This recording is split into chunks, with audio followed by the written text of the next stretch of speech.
Selamat siang anak-anak, bagaimana kabar kalian? Kabar kalian pasti baik kan? Hari ini kalian akan belajar dengan Bapak Muara. Lengkapnya adalah Muara Alatas. Di hari yang cerah ini, sebelum kita memulai pembelajaran daring atau pembelajaran online, ada baiknya kita berdoa dulu. Baik, berdoa menurut agama dan kepercayaan kalian masing-masing, dipersilahkan.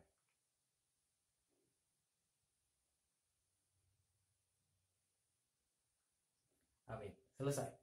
Sebelum kita memasuki pembelajaran yang sesungguhnya ya, kita akan sedikit refleksi dulu dengan kondisi negara kita saat ini. Sekarang sedang banyak yang namanya wabah, kan? Namanya wabah apa? Iya, wabah virus corona atau COVID-19.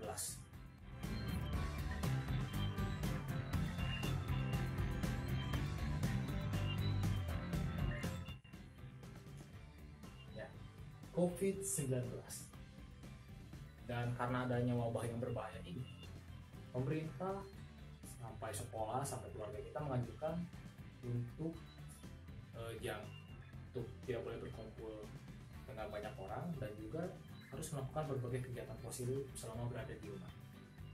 Bapak kurang tahu kegiatan kalian selama di rumah. Kira-kira kalian bisa menceritakan kegiatan kalian itu apa saja sih? Silakan. Oke, mungkin ada yang main game gitu di handphonenya, itu boleh-boleh saja gitu ya, untuk menghilangkan kepenatan. Tetapi handphone itu jangan digunakan untuk bermain game saja, tetapi untuk mencari informasi. Ada lagi? Iya, membaca buku ya, membaca buku juga dengan baik. Membaca buku komik boleh, asal kita mengetahui bahwa komik itu baik dan ada amanat yang bisa kita ambil. Tetapi kalian mengetahui tidak, kalau buku komik atau gadget kalian itu asalnya dari mana? Ya mungkin dari berbagai tempat ya. Tetapi apakah komik dan gadget kalian bisa digunakan untuk mengetahui kabar-kabar bahwa ada sesuatu yang buruk itu akibat kurangnya persatuan? Mungkin saja.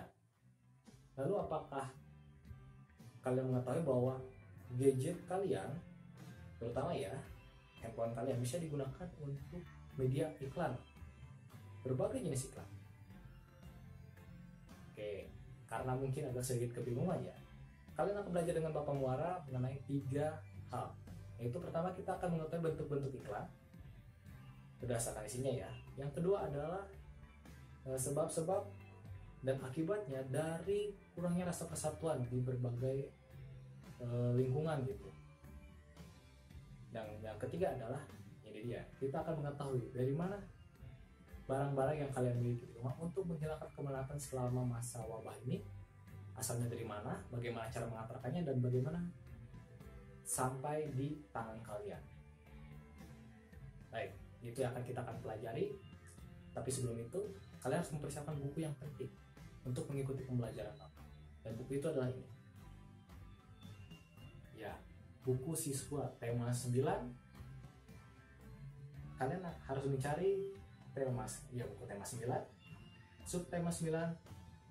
Maaf, kalian akan mencari buku ini. Kalian sudah mendapatkannya. Dan dari buku ini kalian harus menemukan subtema 3, pembelajaran 3. Ya, kalian sudah memiliki bukunya, sudah membuka pembelajaran 3. Bagus. Sekarang Bapak ingin kalian buka halaman 140 dari buku kalian. Ya, bagus. Di halaman itu ada penjelasan sedikit bahwa ternyata iklan itu ada jenis-jenisnya, bentuknya berbeda-beda berdasarkan isinya. Yang pertama adalah iklan pemberitahuan. Yang kedua, iklan penawaran. Yang ketiga adalah iklan layanan masyarakat. Bapak akan jelaskan sedikit ya, biar kalian ada gambaran perbedaan antara ketiga iklan tersebut. Yang pertama adalah Bapak akan langsung kasih contoh tentang iklan pemberitahuan. Ya, ini adalah iklan pemberitahuan. Iklan pemberitahuan yang terlihat di sini, ini memberitakan informasi bahwa ada yang telah wafat. Kita bisa mengetahui jelas siapa yang wafat dan kapan dia berpulangnya. Karena fungsi dari iklan pemberitahuan adalah untuk memberitahukan suatu kejadian yang memang urgen gitu, penting untuk khalayak umum, untuk masyarakat. Contohnya iklan tentang ada yang wafat ini. Oke. Yang kedua, bakal geser sedikit. Iklan penawaran. Ya, iklan penawaran. Kalian sudah tahu ya ini produk apa? Ini adalah produk susu. Kita bisa melihat itu ada yang ditawarkan dari produk susu ini. Kira-kira apa coba? Iya, benar. Yang ditawarkan dari produk iklan susu ini adalah harganya lebih murah karena ada tulisan diskon. Oh, ternyata susu ini, produk susu ini bisa dibeli dengan harga yang lebih murah daripada harga yang biasanya. Jadi ini sangat baik sekali untuk misalkan kita beli sekarang karena harganya lebih murah daripada harga sebelumnya. Itu membuat kita tertarik. Mereka menawarkan hal ini, diskon ini kepada orang luas, khalayak umum. Karena itulah fungsi dari iklan penawaran, bahwa iklan penawaran adalah menawarkan kita untuk membeli produk yang mereka iklankan. Itu ya. Dan yang ketiga adalah iklan layanan masyarakat. Oke, ini menghalangi. Apa geser ya? Oke, iklan layanan masyarakat. Iklan layanan masyarakat ini biasanya dikeluarkan oleh instansi resmi. Contohnya seperti yang ada di, yang bisa kalian lihat ya, yang ada di samping Bapak ini. Itu adalah iklan layanan masyarakat tentang bagaimana caranya kita, masyarakat umum, anak-anak juga ya, menjaga kesehatan agar terhindar dari virus corona. Ini dikeluarkan oleh Kementerian Kesehatan. Jadi, iklan layanan masyarakat ini adalah untuk memberikan pelayanan, informasi-informasi penting yang patut diketahui, dan asalnya itu kebanyakan dari instansi resmi, salah satunya dari kementerian ini. Ya, jadi itu ya anak-anak ya, bagaimana kita bisa membedakan iklan-iklan yang ada, iklan pemberitahuan, iklan penawaran, dan juga iklan layanan masyarakat berdasarkan isinya. Bahkan fungsinya pun berbeda-beda. Jadi seperti itu. Nah, karena kalian sudah jelas ya mengetahui perbedaan iklan berdasarkan isinya, kita akan mengetahui bahwa iklan tersebut juga kadang-kadang suka ada ditempel di berbagai lingkungan atau disebar di berbagai lingkungan ya. Contoh misalkan lingkungan keluarga, lingkungan sekolah, lingkungan masyarakat, dan di seluruh negara atau lingkungan negara. Di keempat lingkungan ini tentu banyak sekali orang-orang berbagai macam identitas ya, beda agama, beda suku, beda status ekonomi, ada yang kaya, ada yang miskin, ada yang biasa saja, ada juga pekerja harian, ada yang dibayar negara, wah bermacam-macam. Tetapi masyarakat ini juga yang berbeda-beda ini perlu yang namanya persatuan. Kalau persatuannya berkurang, itu akan menyebabkan berbagai faktor dan terjadi baik itu di lingkungan keluarga, sekolah, di lingkungan masyarakat, bahkan di lingkungan negara pun. Kalau perpecahan terjadi dalam persatuan akan menyebabkan efek yang sangat buruk. Dan efek yang terjadi di lingkungan keluarga, salah satu contohnya adalah banyaknya pertengkaran antara anggota keluarga. Itu salah satu contohnya ya. Tetapi contoh-contoh yang lain itu akan diperlihatkan di sini. Ya, lumayan ya, ada beberapa lagi contohnya. Dan ini karena kurangnya persatuan, kurangnya keterikatan antara anggota keluarga yang lebih kuat. Nah, itu yang, dan jika hal tersebut terjadi, ini mungkin akan terjadi akibatnya. Oke, itu di lingkungan keluarga ya. Tapi bagaimana sih lingkungan sekolah? Di lingkungan sekolah, perpecahan akibat kurangnya rasa persatuan itu contohnya adalah kita selalu menyombongkan diri. Misalkan nilai kita lebih tinggi. Semoga bagi yang menonton video ini tidak menyombongkan ya kalau misalkan dapat nilai tinggi. Itu bisa menyebabkan dengan rasa persatuan karena membeda-bedakan antar teman karena berdasarkan nilainya. Oh, contohnya, oh aku nilainya tinggi sekali, dapat 100, yang lain 50, berarti yang lain ya gitulah di bawah aku gitu. Oh, itu tidak boleh. Itu membuat rasa persatuannya hilang. Itu salah satu contoh. Tetapi contoh yang lainnya ada di sini. Oke, banyak juga ya, hampir sama seperti di lingkungan keluarga. Jika kalian ingin menjalani kehidupan sekolah dengan baik, banyak teman, hindarilah unsur-unsur yang bisa menyebabkan rasa persatuan hilang. Oke, itu di lingkungan sekolah. Di lingkungan masyarakat itu sangat beragam. Misalkan di tetangga-tetangga kalian, itu tidak akan adanya kerjasama, diajak kerja bakti susah. Contohnya seperti itu ya, tidak ada kerjasama antar anggota lingkungan masyarakat. Tetapi ada beberapa, satu dua contohnya diperlihatkan di tulisan ini. Ya meskipun sedikit, tetapi berdampak buruk bagi persatuan antar masyarakat. Oke, sekarang di lingkungan di lingkungan negara ya. Di lingkungan negara itu justru dampaknya lebih luas. Salah satunya perpecahan bangsa. Kalian pernah belajar sejarah bahwa bangsa kita itu dirangkai dengan rasa persatuan yang tinggi. Mereka tidak mempedulikan siapapun rasnya, siapapun agamanya apa, yang penting mereka bisa bersatu atas nama Indonesia, atas nama bangsa. Tetapi kalau persatuannya tidak ada, akan ada perpecahan. Misalkan kasus yang dulu Aceh ingin merdeka, otomatis Aceh dan negara provinsi-provinsi lain itu pun ternyata akan berpisah satu sama lain. Itu yang ditakutkan. Tetapi dengan rasa persatuan yang tinggi, Aceh masih berada di bawah naungan NKRI. Jangan sampai provinsi-provinsi lain pun akan berdampak demikian, akan berbuat demikian. Itu adalah salah satu contoh, yaitu perpecahan bangsa. Tetapi ada contoh lainnya akan diperlihatkan lewat tulisan ini. Ya, memang bahasanya sederhana, tetapi dampaknya akan luas sekali. Salah satunya yang dijelaskan oleh Bapak tadi. Oke, tadi kita belajar bahwa di setiap lingkungan persatuan itu perlu, dari lingkungan keluarga sampai negara. Jika kurang sekali yang namanya persatuan, maka itu yang akan terjadi. Akibat itu yang terjadi, dan itu sangat menakutkan bagi kita, dan itu sangat ironis sekali gitu. Sebagai negara yang menjunjung persatuan, kenapa tidak ada rasa persatuan yang ada? Dan persatuan Indonesia itu ada di salah satu lambang Pancasila kita, di dalam tameng itu ya. Dan lambangnya itu diperlihatkan seperti ini, ya, gambar pohon beringin. Kalian harus mengerti bahwa pohon beringin itu terdiri dari berbagai akar yang bentuknya beda-beda ya, tetapi meskipun beda-beda, mereka menyatu dalam satu tubuh, satu batang dalam bentuk pohon beringin. Dan kalian harus bisa menjadi pohon beringin yang bisa menjalar kemana-mana tetapi tetap bersatu. Karena kalian sudah mempelajari tentang akibat-akibat dari rusaknya persatuan, untuk lebih memastikan, Bapak ini memberikan sedikit tugas kecil aja, yaitu kalian harus membentuk format di atas kertas HVS, dan formatnya itu seperti ini. Ya, formatnya seperti itu ya. Kalian harus menggunakan kertas HVS, dan di sana kalian harus mengisi contoh lain selain yang Bapak perlihatkan lewat video ini tentang akibat dari kurangnya rasa persatuan. Selain yang dicontoh ya, boleh yang hanya di lingkungan keluarga, boleh yang di lingkungan masyarakat, boleh lingkungan manapun.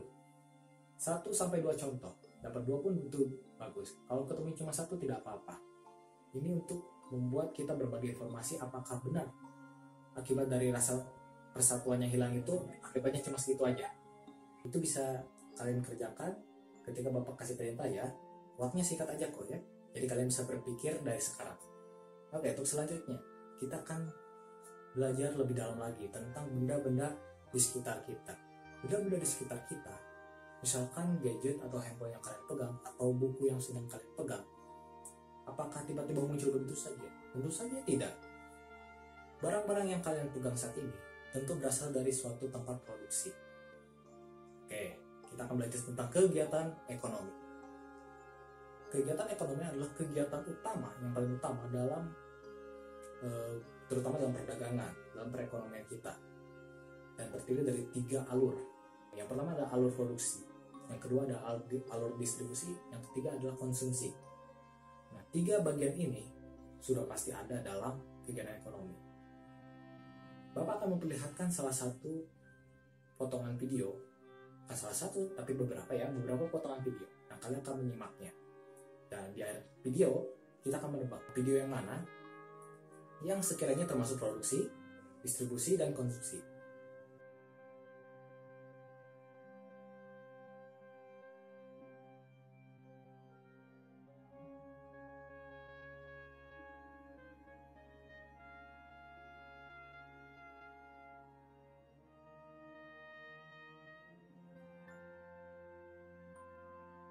Kebanyakan orang pasti menyukai telur ayam.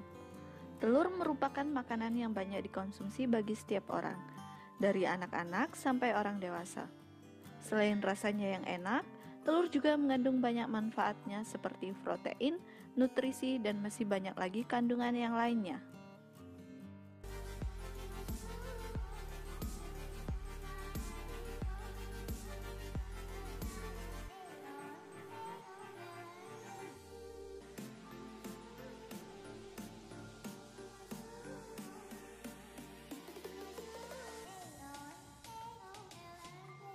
Bapak bergeser ke sebelah sini, kita akan mengetahui video yang mana sih yang termasuk kegiatan produksi.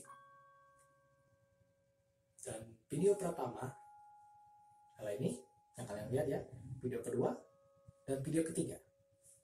Oke, dari potongan video tersebut, kira-kira mana yang termasuk produksi? Iya, benar sekali. Video yang di bawah ya, Bapak sengaja diacak ini ya. Video pertama adalah video tentang produksi.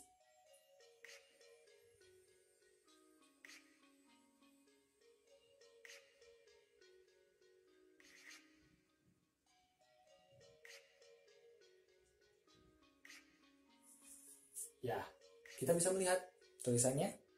Kalian bisa melihat? Ya. Di sini Bapak menulis produksi telur ayam.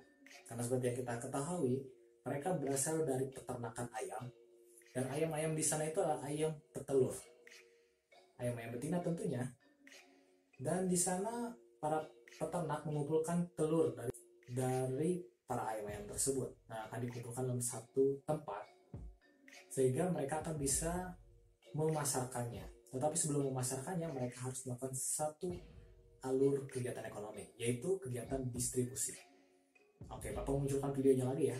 Ini gampang. Oke, yang mana? Ya benar, yang kedua ya, yang atas urutannya kedua. Ini adalah kegiatan distribusi.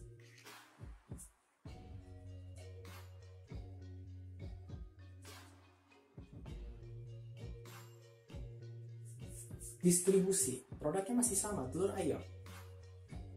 Kegiatan distribusi adalah kegiatan yang untuk menyalurkan barang dari produksi ke tempat penjualan atau ke tempat pemasaran. Tujuannya untuk menyalurkan. Dan itu benda-benda produksi itu akan tersebar kemana, itu tergantung distribusi yang dilakukan. Oke, sekarang video yang terakhir. Ini ya. Oke, ini adalah kegiatan di mana kita mengkonsumsi telur ayam. Setelah kita membeli telur ayam yang telah didistribusikan, misalkan orang tua kita atau kita sendiri belinya ke pasar atau ke warung. Nah, di sana sudah masuk ke kegiatan konsumsi.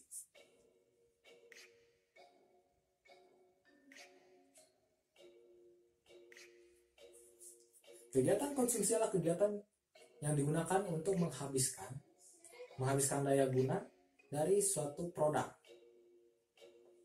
Dari suatu produk yang kita gunakan. Contoh tadi telur ayam ini masih dalam keadaan sehat, bisa dikonsumsi. Tapi ketika kita sudah konsumsi, itu sudah kita habiskan konsumsinya, ya sudah habis. Kita tidak bisa menjual misalkan setengah telurnya lagi, itu tidak mungkin karena daya gunanya sudah habis. Oke, jadi itulah yang dilakukan dalam kegiatan ekonomi yang dilakukan dalam video tersebut. Ada kegiatan produksi telur ayam dari peternakan, terus didistribusikan dari tempat peternak, memakai kendaraan sampai di pasar. Itu kegiatan distribusi. Dari pasar kita membelinya dan kita akhirnya memasak dan memakannya. Jadi dari induk ayam sampailah ke kita jadi sebuah makanan. Bagaimana dengan gadget? Bagaimana dengan buku? Tentu mereka ada alurnya tersendiri. Kalian bisa mencari di internet. Karena itulah penting bahwa internet itu adalah sumber belajar yang sangat terbuka sekali. Kalian bisa belajar. Yang penting kalian sudah mengerti apa itu produksi, distribusi, konsumsi seperti apa. Jadi ketika kalian membandingkannya dengan benda lain, kalian akan mudah mempelajarinya.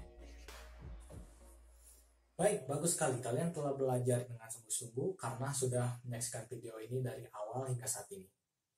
Karena kita tidak bisa berefleksi secara langsung ya, maksudnya ada interaksi karena ini bukan telekonferensi, Bapak akan mereka sendiri proses pembelajaran telah kita lakukan dan hasil belajar atau apa yang telah kita dapatkan. Yang pertama, kita sudah mengetahui bahwa bentuk-bentuk dari iklan itu berbeda berdasarkan isinya. Yang kedua adalah kita sudah memahami bahwa dengan hilangnya persatuan, rasa persatuan dari berbagai penyebab yang ada, itu akan mengakibatkan efek-efek yang cukup buruk, baik itu di lingkungan keluarga, di lingkungan sekolah, di lingkungan masyarakat, atau di lingkungan negara. Dan yang ketiga adalah kita mengetahui bahwa barang di sekitar kita, barang-barang di sekitar kita itu berasal dari suatu kegiatan ekonomi. Dan ada 3 aspek di dalamnya. Yang pertama adalah produksi, distribusi, dan konsumsi. Nah, itu yang kali ini kita pelajari. Tetapi pembelajaran ini tidak hanya satu arah, tetapi Bapak menginginkan satu arah lagi dari kalian ke Bapak. Untuk itu, Bapak akan memberikan kalian sebuah tugas, dan tugasnya itu ada di link ini atau perantara lain. Atau ketik di internet kalian, gadget kalian, di handphone kalian. Kalian ketik halaman ini ya, perantara ini. Klik di sana, ikuti langkah-langkahnya dan kirim ke WhatsApp Bapak. Ini WhatsApp Bapak. Mengerjakannya, Bapak akan memeriksanya kembali. Waktu kalian hanya sampai besok. Pada hari ini kita sudah mempelajari berbagai hal. Semoga pembelajarannya berharga untuk kalian. Tapi ingat pesan Bapak bahwa kalian harus menjaga lingkungan kalian tetap bersih, diri kalian tetap higienis, karena itu sangat penting untuk bisa hidup sehat di tengah wabah yang mencekam ini. Oke, sekian pembelajaran dari Bapak. Mohon maaf bila banyak kesalahan kata atau misalnya sikap Bapak yang kurang berkenan. Bapak tutup pembelajaran ini. Terima kasih dan selamat menjalani aktivitas.